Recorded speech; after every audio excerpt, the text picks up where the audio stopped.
pour mes coups de cœur à moi de cette année. Je pense que j'en ai eu principalement 3 vraiment gros coups de cœur, dont un que j'ai lu à la bibliothèque en arrivant. Je vais commencer par celui-ci, c'est Ne m'oublie pas, c'est une BD, un roman graphique d'Alix, voilà, je me rappelle plus son nom de famille, donc Alix Garin. Une BD qui parle de Clémence, en fait, qui va partir, qui sort sa grand-maman d'une maison de retraite où elle était placée parce qu'elle a une maladie d'Alzheimer assez importante. Et puis elles vont faire une sorte de road trip un petit peu vers la maison d'enfance de sa grand-maman. Et c'est une BD qui est vraiment magnifique, autant dans les dessins, dans les couleurs. C'est très très touchant, donc c'est une BD moi qui m'a vraiment tiré les larmes. C'était une super lecture. Le deuxième livre que j'ai vraiment adoré cette année, c'est le premier tome d'une trilogie de fantasy qui s'appelle La guerre du pavot, écrit par une autrice sino-américaine, R.F. Kuang, qui du coup a écrit sur une héroïne qui s'appelle Rin. L'autrice reprend en fait des mythes et puis des faits historiques qu'a vécu la Chine, qui a été notamment en conflit avec le Japon et puis d'autres provinces un petit peu alentour. Et du coup, c'est une histoire qui est très sombre, qui est très violente. Je pense qu'il faut en être consciente et conscient en le commençant. C'est très graphique et c'est un premier tome que j'ai vraiment adoré, du coup, dont j'ai pas encore lu la suite.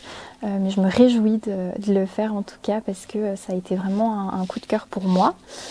Un autre coup de cœur que j'ai vraiment eu cette année, c'est cette fois pour un DVD qui s'appelle Drunk. C'est un film donc, qui a été réalisé par Thomas Vinterberg avec Mads Mikkelsen entre autres, qui est un acteur dont je suis un petit peu amoureuse. Du coup, je suis pas très objective, mais j'ai trouvé que c'était un super film parce que donc ça se base sur une théorie qui dirait que l'homme, l'être humain de manière générale, manquerait de 2 grammes d'alcool dans le sang pour être au top de ses capacités sociales et puis pour être suffisamment désinhibé et à l'aise sans être ivre totalement. C'est aussi une histoire de vie qui est très touchante où on explore des thèmes familiaux, sociaux, et puis il y a aussi des petits moments d'humour qui sont très agréables et évidemment Mads Mikkelsen qui est un acteur dont je regarde un petit peu tous les films et que j'ai trouvé particulièrement brillant dans celui-ci.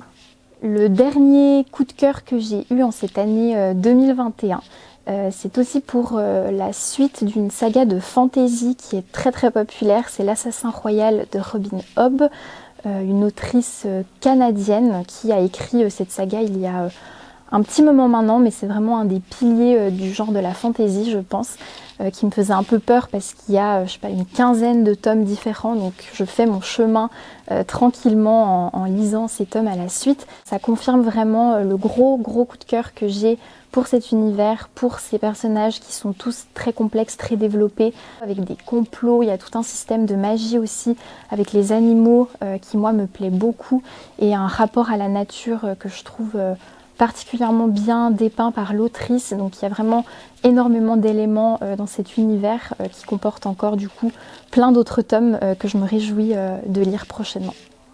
Donc globalement, moi pour cette année, je suis super contente de mes lectures et je me réjouis d'en faire d'autres l'année prochaine.